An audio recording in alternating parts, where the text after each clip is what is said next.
Nevím jak vám, ale mně to připadá, jak kdyby fakt byl jak kdyby byla jak minulý rok na Halloween Chai Stery.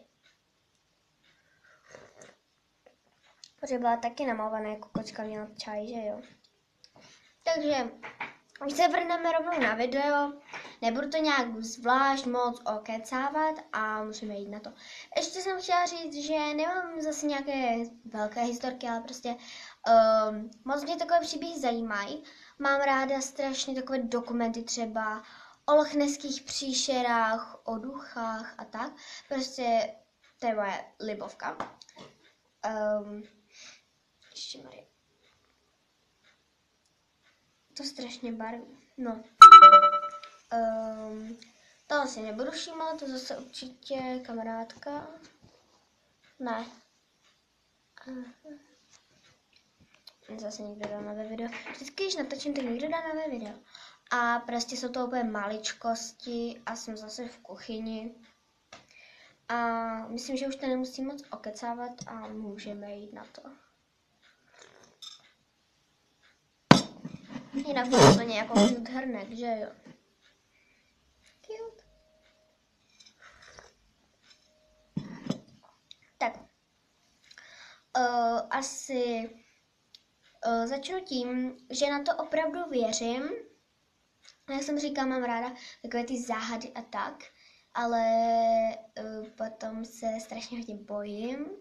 To jsem já.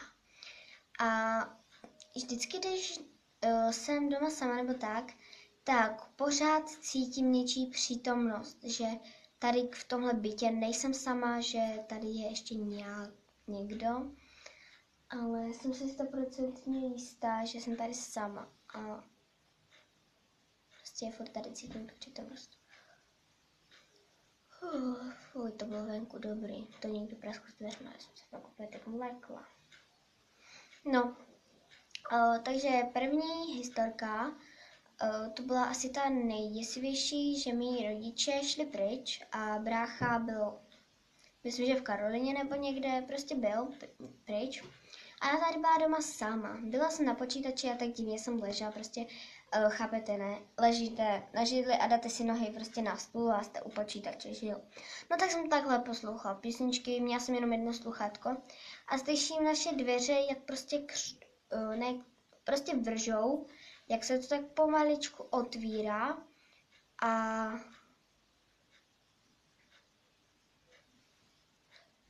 a potom jsem slyšela šoupaní ke mně a u toho jsem se fakt bála. Další historka, no to není spíš ani historka, to je spíš taková věc, že většinou, když je škola nebo tak a my píšeme písemku nebo tak vlastně já píšu a teď najednou prostě slyším, jak někdo na mě furt šeptá Klárko. Tak já se otočím a prostě všichni píšou. Najednou všichni píšou. Teď se dívám asi tak půl minuty, učitelka vždycky jako, paní učitelka vždycky jako, co se děje a jako, no, nic.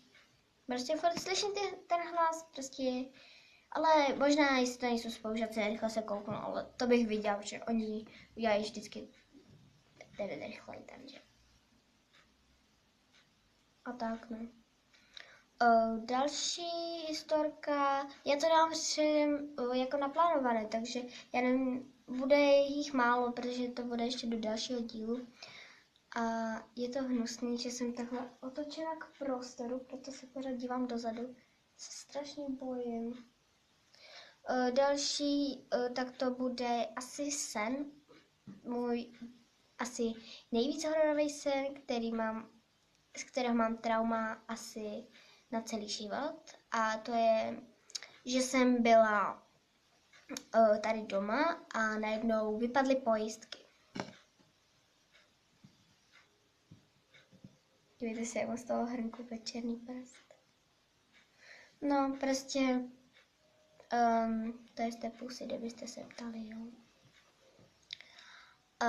Prostě vypadl proud a my jsme s bráchou byli v obýváku, protože nešel ani počítač, nic nešlo a rodiče byli ještě pryč.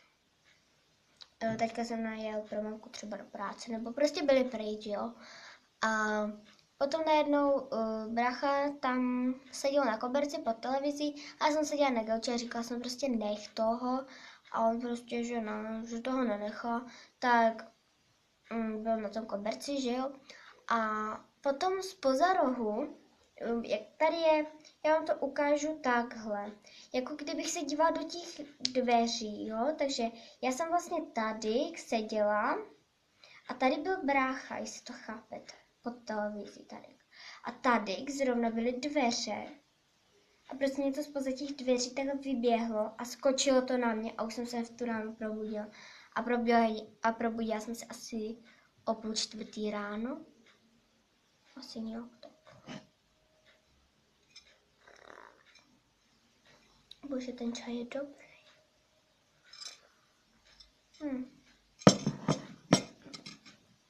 Takže tak, no. To by bylo asi pro dnešní video všechno.